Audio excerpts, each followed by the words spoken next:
اور شاعر کو ان کی آوازیں ایسے محسوس ہوتی ہے جیسے وہ کوئی خوبصورت غزل گا رہے ہوں۔ صرف پرندے ہی نہیں بلکہ یہاں کلیاں بھی کھلنے کے لیے بے قرار ہے، اور شاعر نے کلیوں کو انسانوں کی طرح گنگناتے ہوئے دکھایا ہے، اور شاعر نے کہا کہ انہیں یوں معلوم ہوتا ہے کہ پوری فطرت خوشی منانے میں مصروف ہے۔ اس کے بعد شاعر آگے لکھتا ہے، ستارے صبح کی رسیلی جھپکتی آنکھوں میں ہے فسانے، نگار مہتاب کی نشیلی نگاہ جادو جگا رہی ہے۔ تو اس بند میں شاعر صبح کے ستارے اور چاندنی کی خوبصورتی بیان کرتا ہے اور کہتا ہے صبح کا ستارہ آہستہ آہستہ اپنی روشنی کھو رہا ہے، لیکن اس کی چمک اب بھی شاعر کے دل کو اپنی طرف متوجہ کرتی ہے، اور شاعر کہتا ہے کہ اس ستارے کی جھلملاہٹ میں بے شمار کہانیاں چھپی ہوئی محسوس ہوتی ہے۔ اس طرح چاندنی کی دلکش روشنی پورے ماحول پر ایک سحر طاری کر رہی ہے، اور ہر طرف ایک عجیب سی دلکشی، سکون اور کشش پیدا ہو گئی ہے۔ پھر اس کے بعد ہے، طیور بزم سحر کے مطرب لچکتی شاخوں پہ گا رہے ہیں، نسیم فردوس کی سہیلی گلوں کو جھولا جھلا رہی ہے۔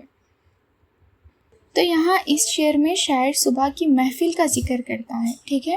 مطرب کا مطلب ہے گانے والا اور نسیم کا مطلب ہوا کے ہے، اور شاعر کہتا ہے صبح کی محفل کے گلوکار پرندے ہیں جو درختوں کی ہلتی ہوئی شاخوں پر بیٹھ کر نغمے سنا رہے ہیں، اور اسی وقت ٹھنڈی اور خوشگوار ہوا پھولوں کو نرمی سے ہلا رہی ہے، اور شاعر کو ایسا محسوس ہوتا ہے جیسے کوئی ماں اپنے بچے کو جھولا جھلا رہی ہو، اور اس منظر سے صبح کی تازگی اور دلکشی بھی بڑھ جاتی ہے۔ پھر اس کے بعد، کلی پہ بیلے کی کس ادا سے پڑا ہے شبنم کا ایک موتی، نہیں یہ ہیرے کی کیل پہنے کوئی پری مسکرا رہی ہے۔ تو صبح کے وقت بیلے کے پھول پر شبنم کا ایک قطرہ چمک رہا ہے، تو شاعر اس قطرے کو دیکھ کر حیران رہ جاتا ہے۔ پہلے اسے یوں محسوس ہوتا ہے جیسے پھول پر کوئی قیمتی موتی رکھا ہوا ہو، لیکن پھر شاعر اپنی خیالی دنیا میں چلا جاتا ہے اور کہتا ہے کہ یہ موتی نہیں بلکہ کوئی حسین پری ہے جو ہیرے کی کیل پہن کر مسکرا رہی ہے۔ تو اس شعر میں شاعر نے شبنم کے قطرے کی چمک اور خوبصورتی کو نہایت ہی دلکش انداز میں بیان کیا ہے۔ اور شعر ہے، شلو کا پہنے ہوئے گلابی ہر ایک سبک پنکھڑی چمن میں، رنگی ہوئی سرخ اوڑھنی کا ہوا میں پلو سکھا رہی ہے۔ تو یہاں اس بند میں شاعر گلاب کے پھولوں کا منظر پیش کرتا ہے اور کہتا ہے گلاب کی سرخ پنکھڑیاں شاعر کو ایسی دکھائی دیتی ہے جیسے کسی نے گلابی شال اور سرخ اوڑھنی اوڑھ رکھی ہو، اور وہ کہتا ہے ہوا چل رہی ہے اور پھول ہلکے ہلکے جھوم رہے ہیں، تو شاعر کو ایسا محسوس ہوتا ہے جیسے کوئی حسین عورت اپنی رنگین اوڑھنی کا پلو ہوا میں پھیلا کر سکھا رہی ہو، اور اس طرح سے اس تشبیہ کے ذریعے شاعر نے پھولوں کی خوبصورتی کو مزید نمایاں کر دیا ہے۔ پھر اس کے بعد اس نظم کا آخری شعر ہے، فلک پہ اس طرح چھپ رہے ہیں ہلال کے گرد و پیش تارے کہ جیسے کوئی نئی نویلی دلہن جبیں سے افشاں چھڑا رہی ہے۔ تو یہاں اس شعر میں شاعر صبح ہونے کا ایک بہت ہی خوبصورت منظر بیان کرتا ہے۔ سب سے پہلے لفظ فلک آیا ہے جس کا مطلب آسمان ہے، اور حلال سے مراد باریک چاند ہے۔ تو شاعر کہتا ہے کہ آسمان پر چاند کے آس پاس موجود ستارے آہستہ آہستہ چھپتے جا رہے ہیں۔ اب ذرا اس منظر کو اپنی آنکھوں کے سامنے لائیے، رات ختم ہو رہی ہے، صبح کی روشنی پھیل رہی ہے اور ستاروں کی چمک کم ہوتی جا رہی ہے۔ تو شاعر کو یہ منظر ایسا محسوس ہوتا ہے جیسے کوئی نئی نویلی دلہن اپنی پیشانی یعنی جبین پر لگی ہوئی چمکتی افشاں کو چھڑا رہی ہے۔ جس طرح افشاں کے چمکدار ذرات بکھر جاتے ہیں، اسی طرح چاند کے ارد گرد موجود ستارے بھی ایک ایک کر کے نظروں سے اوجھل ہو رہے ہیں۔ تو اس خوبصورت تشبیہ کے ذریعے شاعر نے رات کے اختتام اور صبح کے آغاز کو نہایت ہی دلکش انداز میں بیان کیا ہے۔ اسٹوڈنٹس، آج ہم نے البیلی صبح نظم کی تشریح پڑھی۔ اس نظم میں شاعر نے صبح کے دلکش مناظر کو نہایت ہی خوبصورت تشبیہوں کے ذریعے پیش کیا ہے۔ کبھی صبح کو شرمیلی دلہن بتایا، کبھی پھولوں اور کلیوں کو انسانوں کی طرح دکھایا، اور کبھی چاند اور ستاروں کے مناظر کو دلچسپ انداز میں بیان کیا۔ تو اس نظم کو پڑھ کر ہمیں احساس ہوتا ہے کہ قدرت کا ہر منظر اپنی جگہ ایک الگ حسن رکھتا ہے۔ صبح کی ٹھنڈی ہوا، پرندوں کی چہچہاہٹ، پھولوں کی خوشبو اور شبنم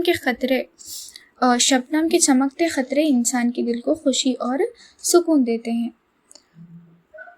اسی کے ساتھ البیلی صبح نظم کی جو تشریح ہے مکمل ہوتی ہے۔ امید ہے آپ کو نظم، مشکل الفاظ اور مرکزی خیال اچھی طرح سمجھ آ گیا ہوگا۔ ویڈیو پسند آئی ہو تو لائک کریے اور اپنے فرینڈس کے ساتھ شیئر کریے اور چینل کو سبسکرائب کیجیے۔ ملتے ہیں نیکسٹ ویڈیو میں، تب تک کے لیے اللہ حافظ۔